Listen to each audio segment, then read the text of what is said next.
are all over the world. There's nothing you can do about it.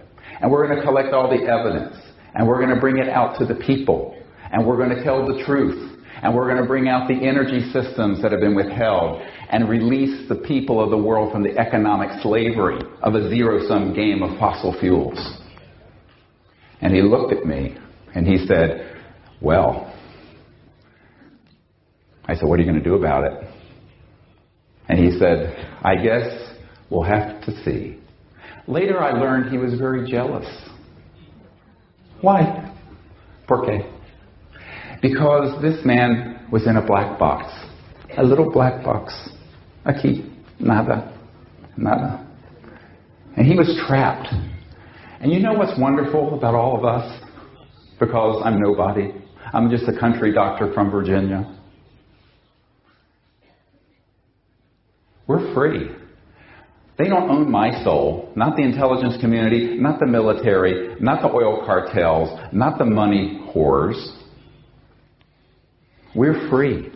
And this gives us enormous power that we don't acknowledge. And we have to acknowledge our power and now use it. So by 1993, a group of us got together and we said, what are we going to do? We can take this contact quite far. But we have to inform the people that we're not alone. And more importantly, that these extraterrestrial civilizations are here to help us and to understand us and to be here when we become a mature civilization ready to go into space peacefully. None of them are hostile, by the way. If they were, this conference wouldn't be happening. We wouldn't be breathing the free air of Earth, and I'll explain in a moment why. So I was eventually approached by some people, and we started something called Project Starlight. Originally it was Starlight, then it was Disclosure Project. But when it was small and very quiet, it was Project Starlight. And if you go to, you can Google this, the Associated Press reported that the Clinton Library was sued under Freedom of Information, and they had to release these documents about Project Starlight, providing briefings to the president. And that was me. So in my spare time, between taking care of shootings and stabbings and car wrecks in the emergency department, I was shuttling up to Washington. Crazy. Muy loco. However, I did so initially thinking, of course, if I gave them the information and the perspective, the new administration, the President Clinton and his people, would do the right thing and end the secrecy and bring out this information. I get a FedEx to my house, and in the FedEx is a letter, and it says, Dr. Greer, you're going to be the first person to brief the President and the sitting CIA director on this subject. And I turned to my wife, and then I laughed. I said, no, impossible. Ridiculous. This is a prevarication, just to try to trick me into going and telling them what I know. They were telling me the truth. God help me. I had a 3-hour meeting with the CIA director, R. James Woolsey. And in this meeting, I learned that he, the President, and the Secretary of Defense, and others in his administration, had been denied access to the secret projects dealing with this subject. And he was virtually in tears, because he learned that the presidency and the executive branch of America had been decapitated, cut off.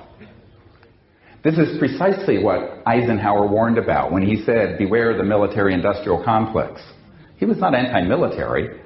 He was talking about this secret government complex that would hijack this and other issues and lie to the president. And for this reason, we learned that the administration was terrified of dealing with this. Ultimately, we put together a very large briefing document, about 600 pages. Most of it is in the DVD, 2-hour DVD. You can go to disclosureproject.org and get it. You can get whatever I gave to President Clinton. And you will see that we gave a number of recommendations. And at the end of my meeting with the CIA director, I said, look, here's some recommendations of what the president can do to fix this huge problem. End the secrecy, bring out the technologies and what have you.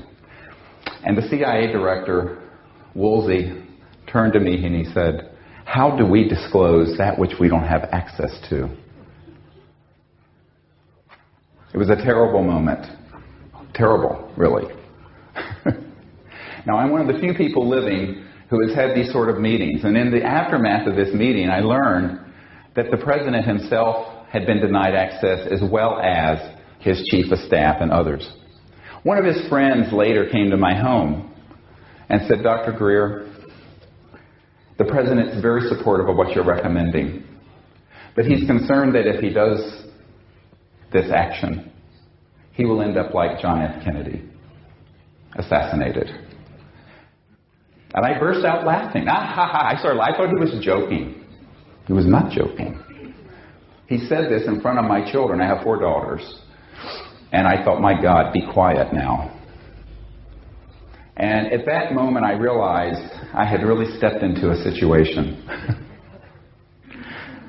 So that was in 1994. Subsequently, I had provided briefings for people on the Senate Intelligence Committee, members of the Joint Staff. Later, I briefed the head of intelligence for the Joint Chiefs of Staff, as well as the head of the Defense Intelligence Agency. And in each of these, in every case, these were men who were in very high position within the National Military Command hierarchy, who had been deliberately denied access to these projects. Now, many people have a hard time believing this. I have even been recently providing briefings to a G8 country, one of the major industrialized countries, their Ministry of Defense and their head of state. And they did not realize that America had gone so far off course. Now, I take no pride in telling you this. My family were some of the original founders of the United States. We were the original prisoner of war with the British. No offense to the British, love you, you're great friends now. But it was an amazing experience to see to what extent our democracy and our experiment in freedom had been hijacked by a group of people who arrogated to themselves this knowledge which belongs to the people of the earth, the whole earth. We were ready for this. 80% of Americans believe these are real, these UFOs, and that part of the government's hiding it. When I started the Disclosure Project, it was only 35%. When I first briefed the CIA director, only a third of this majestic group, the super secret group that keeps this information secret, 200 or 300 people, I know some of them, I've met with some of them. Now, 70% of them want this out. The other 30% want to see me go away, as you can well imagine. I'm not going anywhere unless they take me out in a coffin, because I am dedicated to getting this truth out to the world, making peaceful contact, and bringing out the technologies to establish a sustainable and peaceful civilization on this planet. But we can only do it with your help. Thank God for Pepon and all of these people who are doing this in Spain.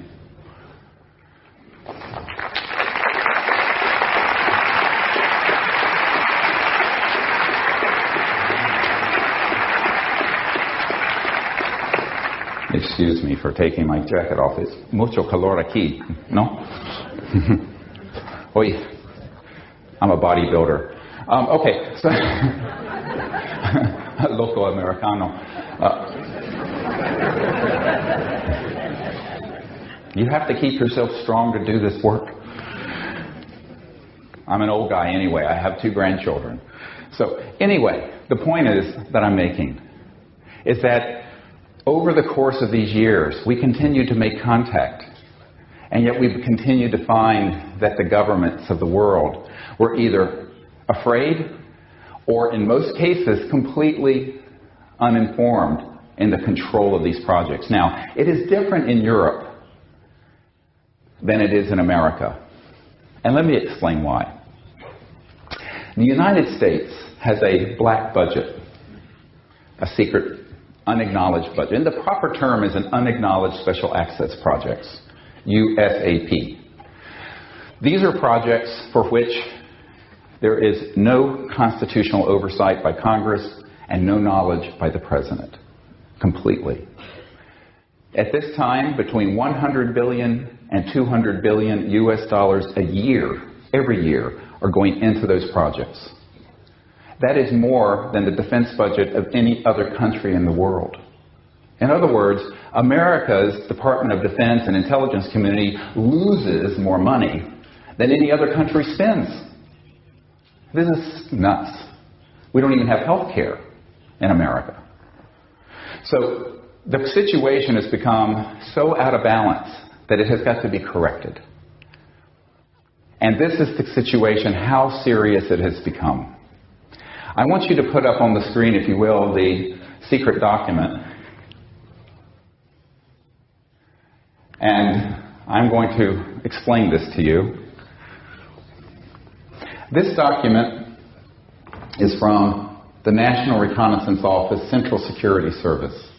The National Reconnaissance Office is the top secret spy agency that has satellites, many of whom are trained on tracking extraterrestrial vehicles with advanced weapon systems to destroy them.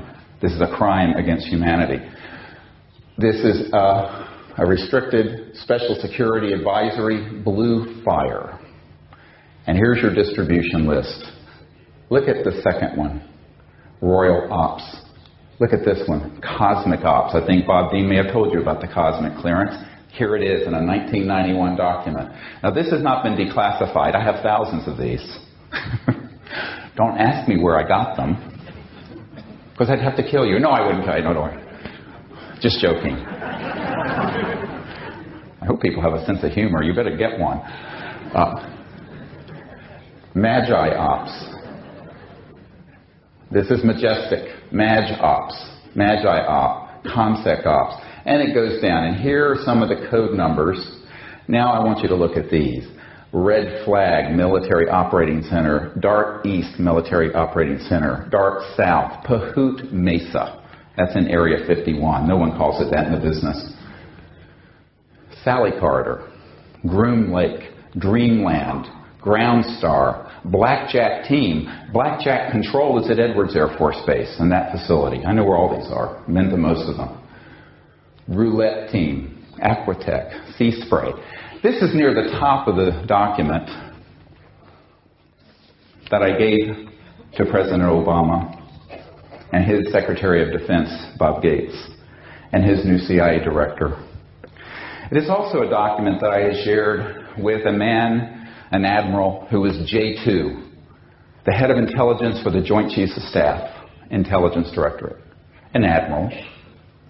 And when he found, I'm not going to say which one, but he found through this document that he had never seen and had no access to, an operational program inside his command at the Joint Staff level that he knew nothing about. Now this is the admiral in charge of intelligence for the Joint Chiefs of Staff of the United States of America. Knew nothing. He called them up. Now he told me this personally. I took Edgar Mitchell, the astronaut, into this meeting because I was sharing this information with Edgar Mitchell back then before he came public. And one of these operations was under his command, and he called them up and he said, I am Admiral so-and-so, and I want to be read into this project.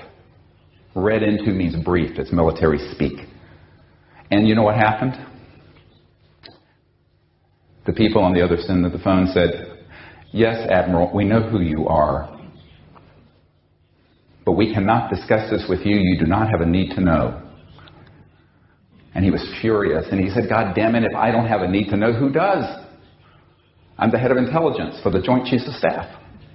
And they said, sir, we cannot discuss this with you any further. Click. Cut the line. Blocked him. Such are the things I have witnessed. This criminal enterprise that has kept this secret is a threat to the survival of the human race and of the earth.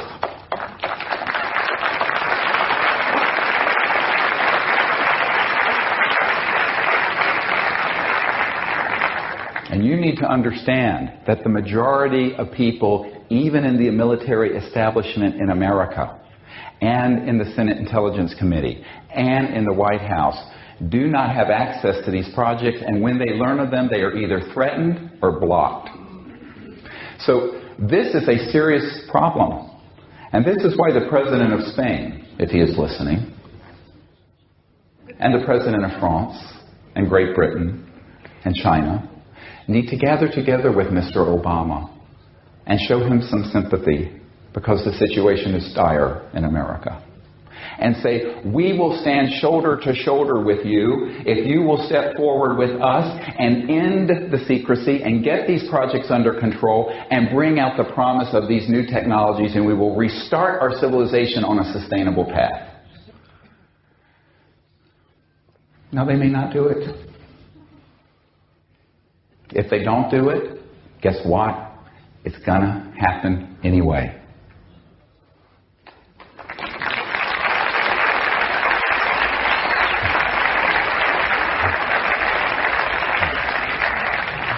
We have reached the final countdown, 5, 4, 3, 2, 1, tilt, of this civilization behaving the way it has. And in its transformation, we're going to see a civilization that will no more resemble today than today resembles 10,000 years ago when there were cavemen. That is how much change is imminent, and it will happen rather quickly. So fasten your seatbelts because we're going on a ride together.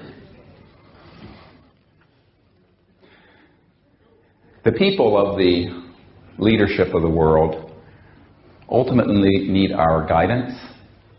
They need our prayers, but they need our insistence that they lead. The problem is everyone wants to be first to be second. No one wants to stick their neck out on this. When I put these briefings together, Lawrence Rockefeller hosted the Clintons at his ranch, one of the old Rockefeller guys. And he wanted the truth out that his brother David Rockefeller, Chase Manhattan Bank, doesn't. And Lawrence was the philosopher of the family. He went to Princeton with McDonald, old man McDonald of McDonnell Douglas Aerospace. And Lawrence really did want to get this fixed, but he got surrounded by people from the CIA that took all of his money and flushed it down the toilet. But when he was hosting the Clintons at his ranch, and he was going through all these materials that we had put together, Hillary Clinton stood up and said, "Stop. We don't want to hear any more. This is too dangerous." And that was the end of that. So by 1998, I had concluded that neither the Congress nor the President nor the United Nations, and I had met with the Boutros Ghali family, the UN Secretary General, were going to stick their necks out on this. It was too hot to handle. Therefore, we did the Disclosure Project. Thanks to Dr. Bravo and hundreds and hundreds and hundreds of people who helped us do it. And that's why we're here today. It has launched a worldwide push for disclosure. It's even become a branded coined term. But what we're finding is that the Danes are releasing their documents. The French are releasing some of theirs. Even the United Kingdom is. The United States? They can't even find the footage for the landing on the moon.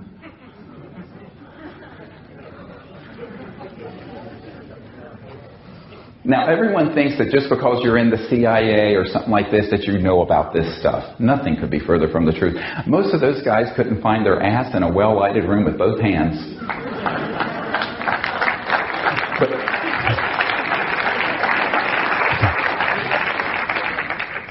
But here's another interesting fact. The extraterrestrials are visiting us. And in the last 6 months, the CSETI initiative has had unbroken, constant contact. Unbelievable. And I am certain that it will continue until we have reached the conclusion of this journey, this phase, this chapter in the human adventure. And I invite all of you to become ambassadors to the universe with us. You can all do it. And I'm going to get into some stuff here that may make you uncomfortable. You want to get into some strange stuff? Yes. Do you? Okay. All right, here we go. A prelude to this. Recently, there was this spook of this guy at the CIA who surfaced. And he's in charge of WSFM at the agency. Everybody, anyone want to know what WSFM is? I'm training people, new word. WSFM.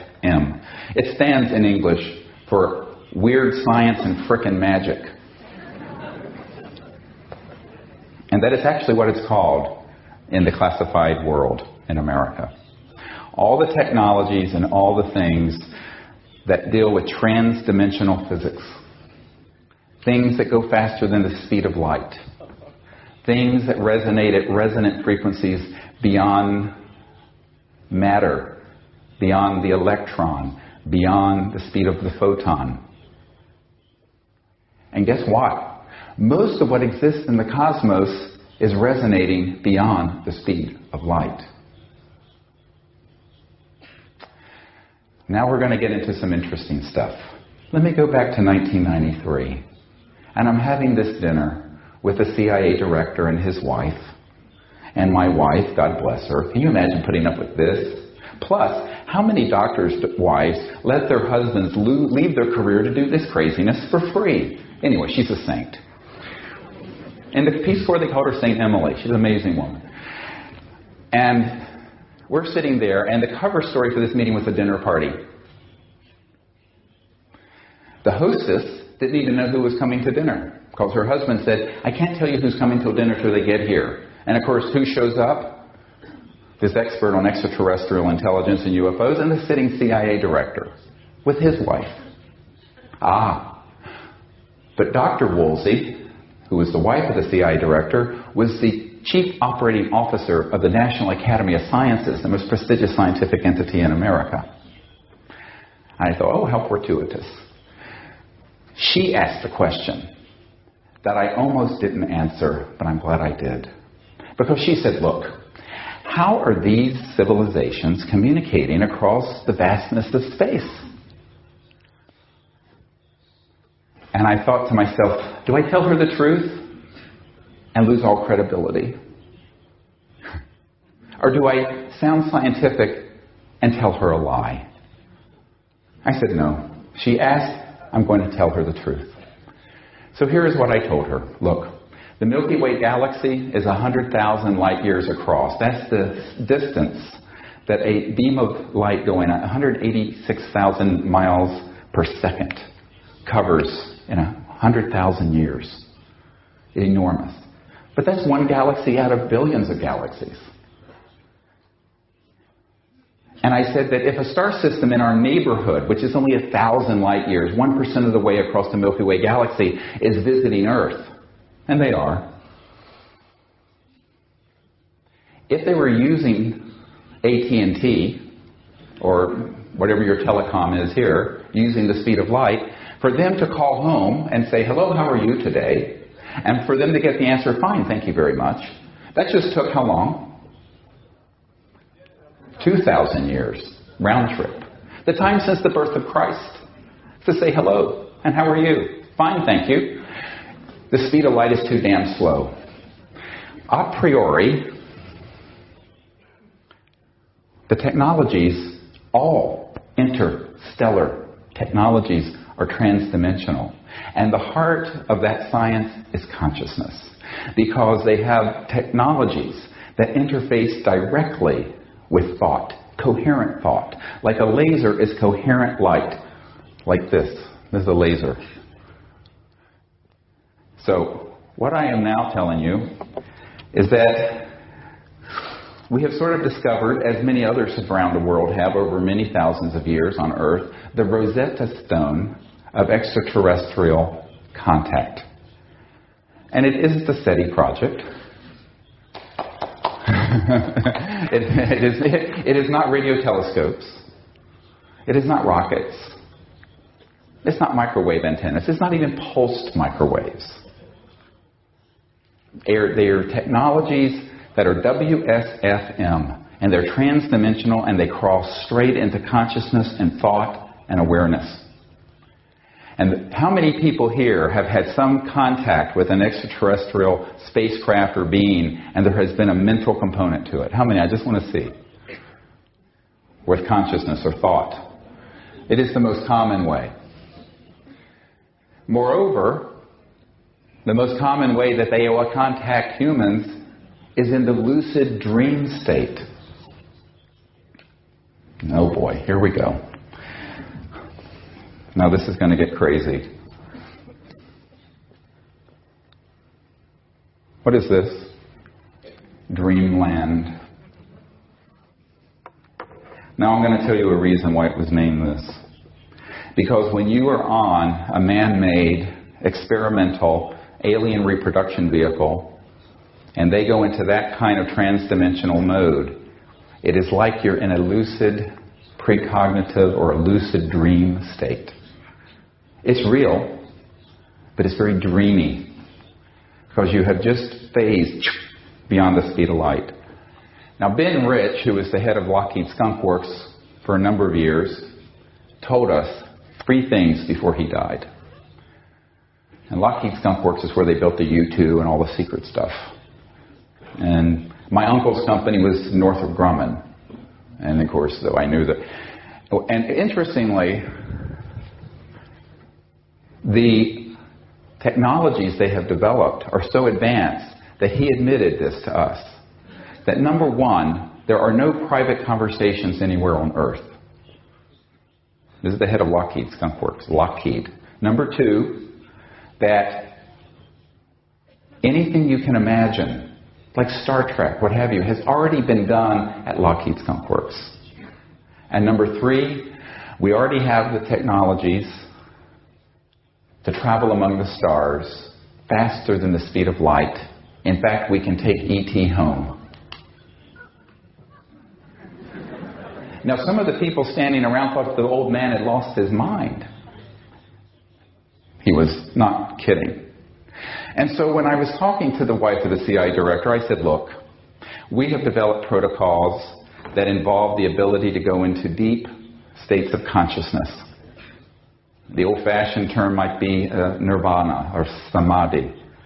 And then remote view in consciousness where these extraterrestrial vehicles are. And then contact them with a coherent stream of thought and vector them, just like you vector a jet into Barcelona airport, them into our location. And guess what? They almost always come. Now, this is what we're training people to do. You're all invited. We're going to do this in a mass contact event in the Arizona desert in October 24th and 25th and 26th. And you can see what we're doing at disclosureproject.org or cseti.org. But the point is that people need to understand if it's interstellar, it's going to be strange. If it isn't strange, it's probably a man-made device. If you see seams on it and rivets, it was made by Lockheed or Northrop or SAIC, Science Applications International Corporation, or any of these other things. So what I'm saying to you is that each one of you carries within yourself the universal communicator, okay? And it's called conscious awareness. Erwin Schrödinger, who is the father of modern particle wave theory and quantum mechanics, said this: the total number of minds in the universe is one. That is, it is a singularity. And so we see all these hundreds of people, and we all have our bodies, and we all have our bodies of light, and we all have our individualities. But shining through that unique window, in each window, each of us is like a snowflake. No two are alike. It's the same light of consciousness. We divide it up and we separate ourselves. But we can just as easily become still and silent and peaceful and become one again. And then from there, anything is possible. And as I had this conversation with the wife of the CIA director, she looked at me and she said, I thought it had to be something like that. Yeah, she got it. He didn't. The CIA director was, she got it. I hope you do too. I know you all do. These are the sort of things that happen. They've gone from fully materialized craft off very near us, to very strange events, to things that happen purely in remote viewing and consciousness, to things that happen on the plasma energy level, where it's almost like you could see a craft, but you could walk through it.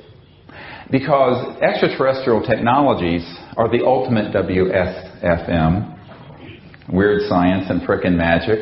And it is time for us to understand that if we can reach within ourselves and understand that these people from other planetary systems, yes, they may be 100,000 or 1 million or 3 million or 20 million years more developed than we are, but they're awake. We're awake. And the singleness of mind that we share is the universal field where we have common life together. We are one people in one universe. We're those people. Never forget that. How much time do I have? I want to go through a few more things. 10 minutes. 10 minutos. No, they want to keep me on a short leash. Okay. Because I'm like a big wild dog. I get crazy. Now, I want all of you to think for a moment of the next phase of what we have to deal with. I have a letter from a G8 Ministry of Defense recently addressed to my team, asking us to train them to make open contact so that their head of state and their leaders can have peaceful contact with these visitors, much like Eisenhower started to have in 1954 before the cabal started shooting at them. Many people think that there is some ongoing relationship between extraterrestrials and the secret government. This is not true. In point of fact, they wouldn't bother. What they have done in the covert government is to simulate extraterrestrial events. And there is a lot of research on this, and I'm going to say something here that will make many of you angry. But you know what? I got this expression. I have to credit Brian O'Leary for this. The truth will set you free, but first it will piss you off.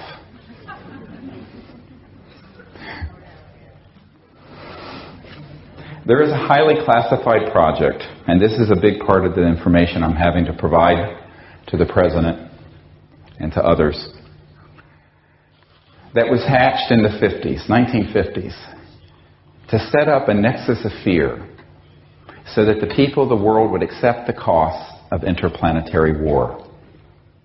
Wernher von Braun himself said this before he died. And I have more than a dozen people who have been inside these covert operations that have been involved with the stagecraft needed to hoax something that would make 9/11 look like a picnic. And they would be using the following: alien reproduction vehicles. These are man-made devices that are anti-gravity that to any casual observer would look like something UFO. We've been making them since the early 60s or late 50s. Absolutely. Before we landed on the moon, we already had those technologies. Number 2, psychotronic weapon systems. These are electromagnetic devices that interface with consciousness and can deceive people very easily. And number 3, most importantly, programmed life forms. These are PLFs. And these are creatures that look like a gray or a reptilian or what have you, and they're man-made. I know where they're making them. I know the team. I have people who have been on the team who have created them. They are not extraterrestrial. They are alien, but not extraterrestrial. They are weird, and they're weird science, but they're not ET. This is the big hoax most people don't know about. And this is the information that I have been most threatened with providing. Because they want people to think that there's cowboys and Indians in space, that there are good aliens and bad aliens, and we have to fight the bad ones and have this sort of eschatological solution to the human problem. Don't be deceived again. There is no hostile intent on the part of any actual extraterrestrial civilization. And if there was, you and I would not be breathing the free air of Earth. How do I know this? Because for at least 60 years, since Roswell, we have used very advanced electromagnetic systems, Tesla-type scalar longitudinal technologies, to track, target, and knock down these extraterrestrial vehicles. It hasn't been very efficient, thank God, but it's been efficient enough that there's one facility underground in Arizona near Fort Huachuca where there are 9 extraterrestrial vehicles with their bodies that are stored there. This is an existential threat to world peace and to universal peace. And one of the things we are asking the President to do is to get control of those projects to the extent he can, working with other nations around the world. Because we know where their operating and tracking systems are, and I also know what are on the National Reconnaissance Office satellites that track them. It's called a neutrino light detector, and I won't go into the physics of it. Very sophisticated. Before the spacecraft is even fully materialized, they can track them. Bam. We began putting weapons in space at least by 1965. I know a man who worked with Hughes Aerospace and several other corporations. So for 40-some years, we've had them in space. Before that, we had them on the ground. And I have an FBI memo, and I've given this to the President. And it's from a field agent regarding Roswell to J. Edgar Hoover, who wanted to know what the hell had happened. And he basically said there was a new radar configuration, radar dome. Well, that's code word. Inside that dome wasn't a conventional radar. It was an electromagnetic scalar weapon. And when they switched it on, 2 extraterrestrial vehicles traveling near Roswell collided with each other. One went down near Roswell, the other one continued and impacted near Socorro. Absolutely. So this insanity has been going on since before I was born in 1955. And it is really a very important point that the people of the world need to step up and say, look, whatever the problems are and whatever reasons you believe these extraterrestrial civilizations are observing Earth, we cannot solve this problem down the barrel of an electromagnetic weapon. We have to do better than that.